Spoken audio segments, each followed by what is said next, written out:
The Laclede County Sheriff's Office is investigating missing money raised for a family of 7 who lost everything in a house fire. Folks in the Lebanon area collected more than $9,000 for them, but the family tells On Your Side they've received very little of it. The sheriff confirms he's investigating, and Ashley Reynolds tries to find out what happened.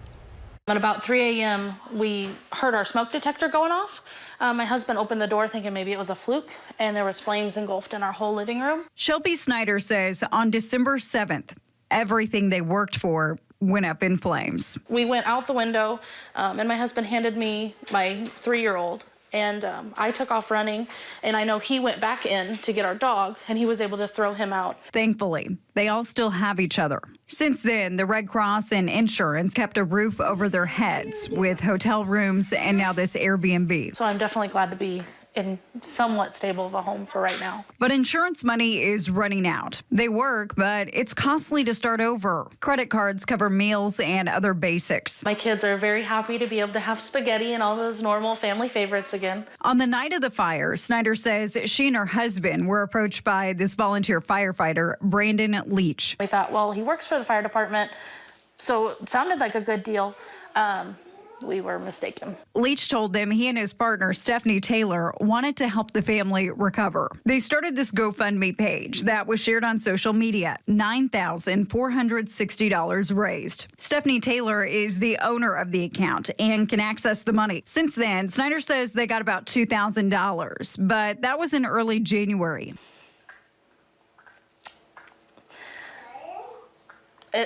It's been a nightmare since then. During that time, 2 of the kids had birthdays. Snyder asked Taylor for money and did not get a response. Eventually, Taylor told Snyder her phone broke. And then Taylor said the GoFundMe account was locked and she could not get the money. I asked for proof that the account was locked because I would have been fine if she would have sent me a screenshot that, they were checking into things. Nothing. Snyder tried again and again, asking for updates, and got no response. That's when she filed a report with the sheriff's office. I can't tell you how this is going to turn out because it's an ongoing investigation, but I can tell you what folks need to do is they need to be aware of what they're getting into whenever they see something online. I also felt like the people of our community were taken advantage of as well.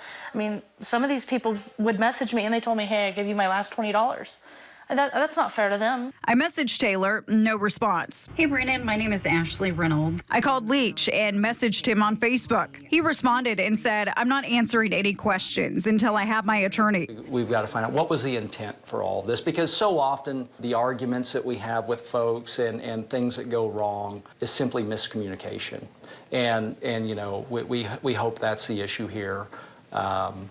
But that's what we investigate to find out. On Your Side reached out to GoFundMe this morning. Within an hour, Snyder got this email saying the company would begin its own immediate investigation. They show with the GoFundMe fees, the payout should be $9,152.90. They also shared proof of the bank transfers from the GoFundMe account to Stephanie Taylor, all in December for the full $9,152.90. I hope in the end that there's some way that they can make this right, so we can get the funds that our family needs. After the fire, Leach went on to volunteer with another department. I confirmed today Leach did resign a few weeks ago because of this incident. The sheriff tells me it's not common for first responders to offer personal help. They recommend charities and churches for fundraisers. On Your Side has cautioned you for years about websites like GoFundMe. Make sure you know and trust the organizer. We'll continue to follow this story. Steve. All right, thanks, Ashley.